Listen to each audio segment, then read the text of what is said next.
दोस्तों वेलकम है आपका नॉलेज विद आरात्रिका में माता विंध्यवासिनी के अनसुलझे 6 रहस्य। आज मैं इसके बारे में बात करूंगी। भारत में माता विंध्यवासिनी की पूजा और आराधना का प्रचलन है। देवी विंध्यवासिनी माता कौन थी, कहाँ है उनका मुख्य सत्यपीठ और क्या है उनका रहस्य, जानिए महत्वपूर्ण 6 रहस्य। भगवान श्री कृष्ण की माता का नाम देवकी था।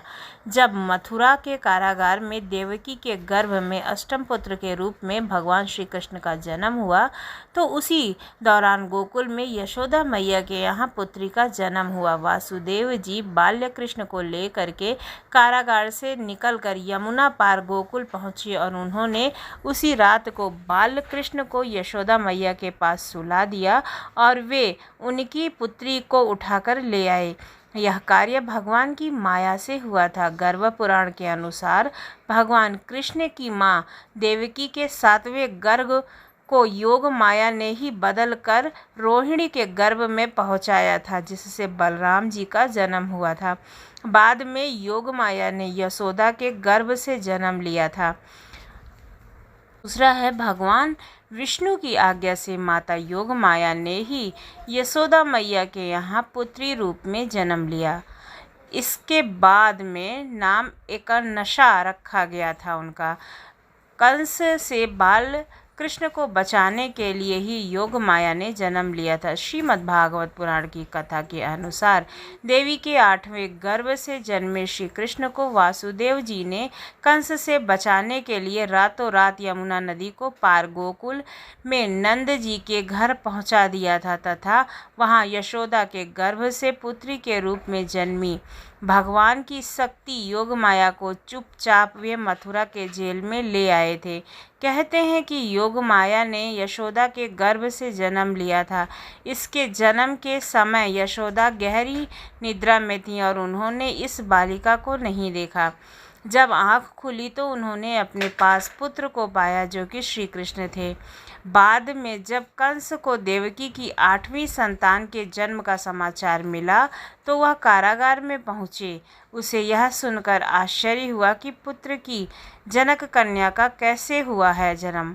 आकाशवाणी में तो देवकी के 8वें पुत्र द्वारा मेरे वध की बात कही गई थी, फिर यह पुत्री कैसे हो गई। कंस ने सोचा यह विष्णु का छल हो सकता है, इसलिए उसने उस नवजात कन्या को पत्थर पर पटक कर जैसे ही मारना चाहा, वह कन्या अचानक से कंस के हाथों से छूट करके आकाश में पहुंच गई और उसने अपना दिव्य योग माया स्वरूप प्रदर्शित कर कंस से कहा, रे मूर्ख, तेरा वध करने वाला तो देवकी की 8वीं संतान को कभी जन्म ले चुका है, मुझे मारने से क्या होगा।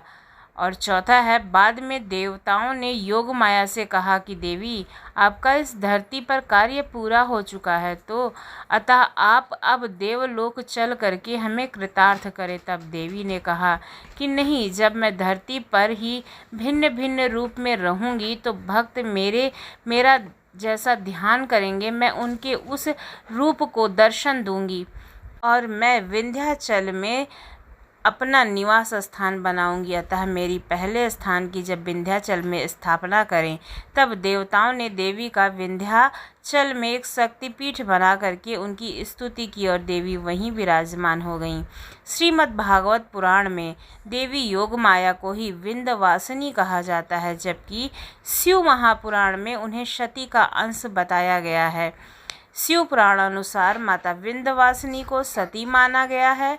सती होने के कारण उन्हें वन दुर्गा कहा जाता है। कहते हैं कि आदि शक्ति माता जगदम्बा कहीं भी पूर्ण रूप से विराजमान नहीं है, लेकिन विंध्याचल ही एक ऐसा स्थान है जहां देवी के पूरे विग्रह के दर्शन होते हैं।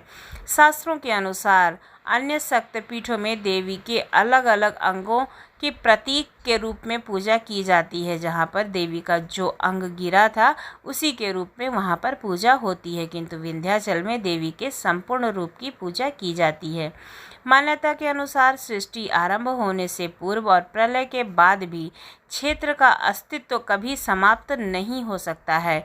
यहाँ लोग सिद्धि प्राप्त करने के लिए, साधना करने के लिए भी आते हैं, जहाँ संकल्प मात्र से साधकों को सिद्धियाँ प्राप्त होती है। मार्कंडेय पुराण श्री दुर्गा सप्तशती की कथा के अनुसार ब्रह्मा, विष्णु व महेश भी भगवती की मात्र भाव से साधना और उपासना करते हैं, तभी वे सृष्टि की व्यवस्था करने में सामर्थ हैं। अगला है श्रीमद् भागवत में उन्हें ही नंदजा देवी भी कहा गया है, क्योंकि उनका नाम कृष्णानुजा है। इसका अर्थ यह भी है कि वे भगवान श्री कृष्ण की बहन थीं। इस बहन ने श्री कृष्ण की जीवन भर रक्षा की। इन्हीं योग माया ने कृष्ण के साथ योग विद्या और महाविद्या बनकर कंस, चाणूर और मुष्टिक आदि शक्तिशाली असुरों का संहार भी किया था, जो कंस के प्रमुख मल्ल कहे जाते थे। भारत में विंध्यवासिनी देवी का चमत्कारिक मंदिर विंध्याचल की पहाड़ी श्रृंखला के मध्य मिर्जापुर उत्तर पतित पावनी गंगा के कंठ पर बसा हुआ है, यानी कि गंगा माता के शीर्ष पर स्थित है। प्रयाग व काशी के मध्य विंध्याचल नामक तीर्थ, जहाँ विंध्यवासिनी निवास करती हैं, यह तीर्थ भारत के उन 51 शक्तिपीठों में से प्रथम और अंतिम शक्तिपीठ है, जो गंगा तट पर स्थित है। यहाँ 3 किलोमीटर के दायरे में अन्य 2 प्रमुख देवियाँ भी विराजमान हैं।